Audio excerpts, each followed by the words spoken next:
निराभिमानी परोपकार ही भगवंताची सेवाच.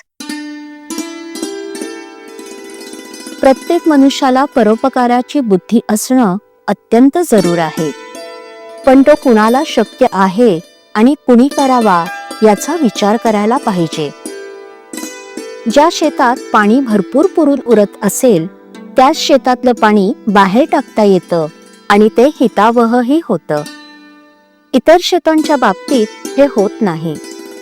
अशा शेताला पुरेसं पाणी कसं मिळेल याचाच आधी विचार करणं जरूर आहे. हीच दृष्टी परोपकार करणाऱ्या व्यक्तीने ठेवावी. ज्या महात्म्यांनी स्वतःचा उद्धार करून घेऊन जगाच्या कल्याणाकरिता जन्म घेतला त्यांनाच परोपकाराचा अधिकार. मग प्रश्न असा येतो की इतरांनी परोपकाराची बुद्धी ठेवू नये आणि तसा प्रयत्नही करू नये की काय? तर तसं नाही. परोपकाराची बुद्धी आणि प्रयत्न असणंच जरूर आहे. परंतु परोपकार म्हणजे काय आणि त्याचा दुष्परिणाम न होऊ देता तो कसा करता येईल हे पाहणं आवश्यक आहे.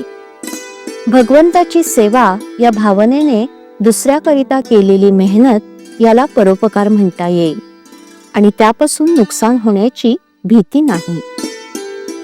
परंतु हे वाटतं तितकं सोपं नाही, कारण मनुष्याची सहज प्रवृत्ती अशी की थोडंसं काही आपल्या हातून झालं की ते मी केलं, मी असा चांगला आहे, अशा तऱ्हेचा विचार येऊन तो अभिमानाला बळी पडतो.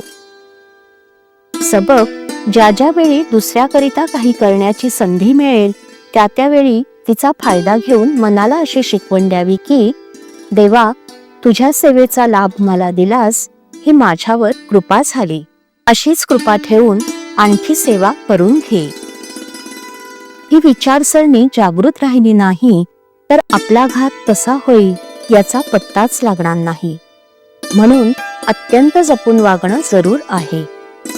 परोपकार याचा सरळ अर्थ पर उपकार म्हणजे दुसऱ्यावर केलेला उपकार.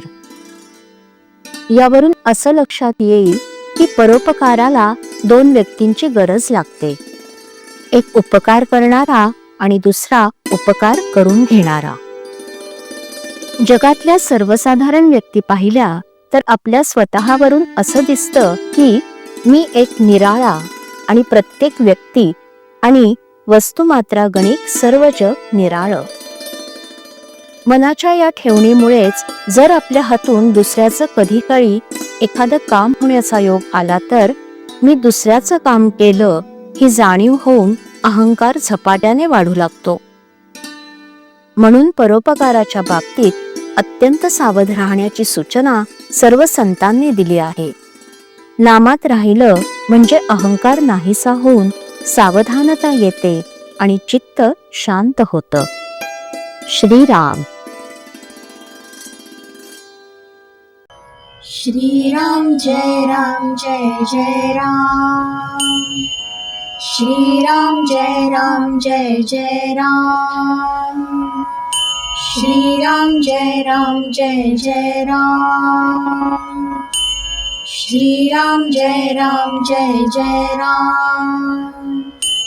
श्रीराम जय राम जय जय राम. श्रीराम जय राम जय जय राम. श्रीराम जय राम जय जय राम. श्रीराम जय राम जय जय राम.